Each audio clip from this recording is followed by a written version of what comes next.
Welcome to my channel, The Historic State. Before we dissect the 20 agonizing seconds that exposed a master double agent, proving that the greatest secrets are often hidden not in coded messages but in the way we speak, take a second to hit that like button and subscribe right now. Your support is the engine that keeps these high-stakes intelligence stories of quiet academic brilliance alive. Now, let's enter the soundproof chambers of the Directorate. An elite intelligence agency is a fortress built on information, but sometimes the sheer volume of data makes everyone blind. Here, a language expert is often relegated to the most mundane task: translation. They are seen as human dictionaries, useful, but lacking the field grit required for real espionage.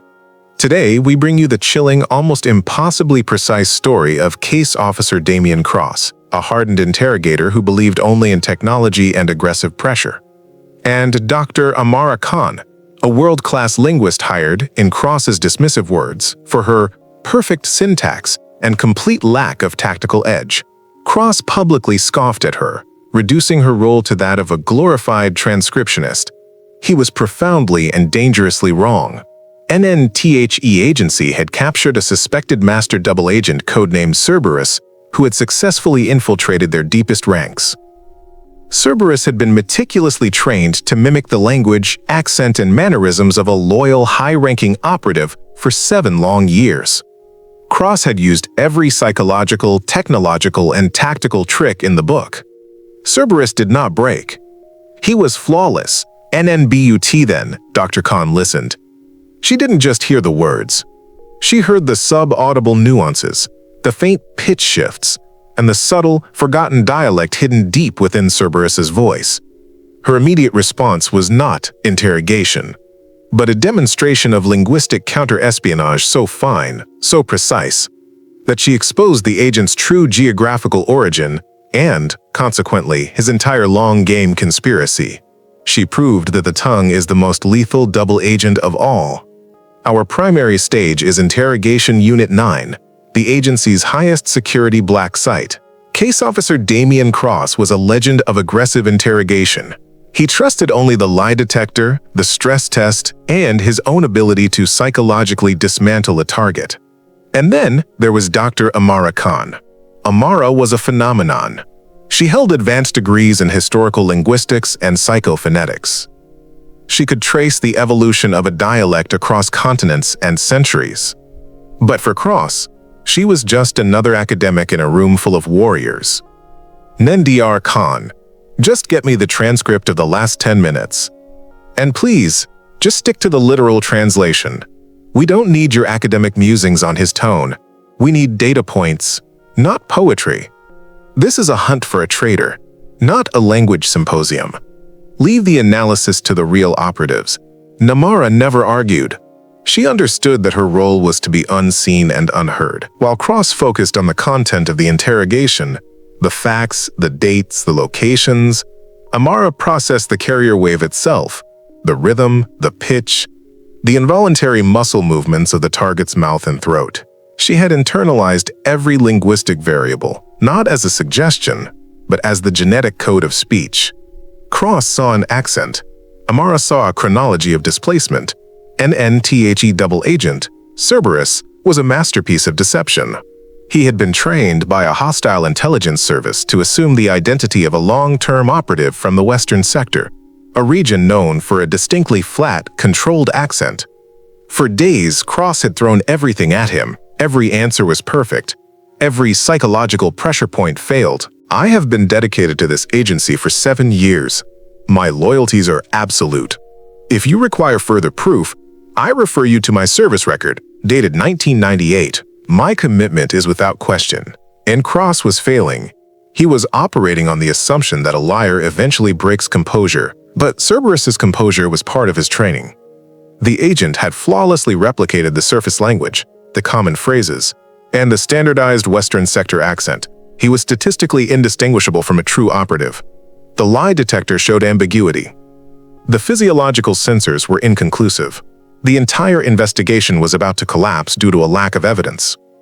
None while Cross was preparing to terminate the interrogation defeated, Amara was making a critical analysis. She wasn't focusing on the main accent, She was focusing on the acoustic debris, the tiny, sub-audible artifacts created by the vocal cords that even years of training cannot fully erase. In NSHE, focused on a single word: committed. My commitment is without question. In that single fleeting vowel sound, Amara caught an imperfect resonance, a subtle, almost imperceptible shift in the vocalic formant frequency that betrayed the target's origin. It wasn't the Western sector accent. It was a faint, residual hypernasality unique to a specific, isolated coastal dialect found only in a small region of the hostile nation's eastern mountains. It was a dialect that had been culturally extinct for decades, only preserved in that single remote region. Nenige, Case Officer Cross. Stop the interrogation. His accent is flawed. It's not the Western sector. He just pronounced the mid-vowel on committed with a 0.8 Hz higher pitch and a velarized nasal resonance. That specific acoustic signature is unique to the dormant mountain dialect of the hostile state's eastern province. Cerberus is not a Western sector infiltrator. He is an operative trained from the Eastern Mountain Academy. A highly specialized unit active 7 years ago, Nen Cross was stunned into silence. He hadn't asked a historical question. He had asked a linguistic one. He quickly cross-referenced the Eastern Mountain Academy to the 1998 service record, any Eastern Mountain Academy. Records confirm that academy was shut down and its personnel transferred in late 1997. The last group trained there before closure transferred to the Western sector in 1998. NTHE truth was horrifyingly simple. Cerberus's cover story began in 1998, the exact year the hostile academy closed and transferred its most valuable assets. He had been trained to replicate a Western sector accent starting from that date, but his subconscious mother tongue, the one he learned as a child in the Eastern Mountains, betrayed him in a single, high-frequency vowel sound. He was genetically a ghost from a region that officially did not exist. Tell me, Cerberus, how is the snow this season in Mount Droman's Eastern Valley? A place you haven't visited since you were 10 years old, NDR. Amara Khan's quiet brilliance had instantly neutralized a 7-year threat and exposed a deep-cover conspiracy. Her weapon was not a gun or a lie detector, but the precise analytical power of her mind. NSHE taught the field veteran a brutal, undeniable lesson. The most dangerous threat in the intelligence world is often the quiet genius you mistake for a background detail. True security doesn't lie in the force you apply, but in the scientific precision with which you observe. The lie detector can be fooled, but the linguistic DNA of the human voice cannot. Thank you for watching The Historic State. If this story of acoustic precision, shattered arrogance, and the ultimate linguistic ghost moved you, don't forget to like, comment, and subscribe. Tell us, in the future of espionage, do you trust psychological pressure or psychophonetics? Because here, we know that the greatest strength is not the size of the interrogation room, but the analytical power of the ear that truly listens.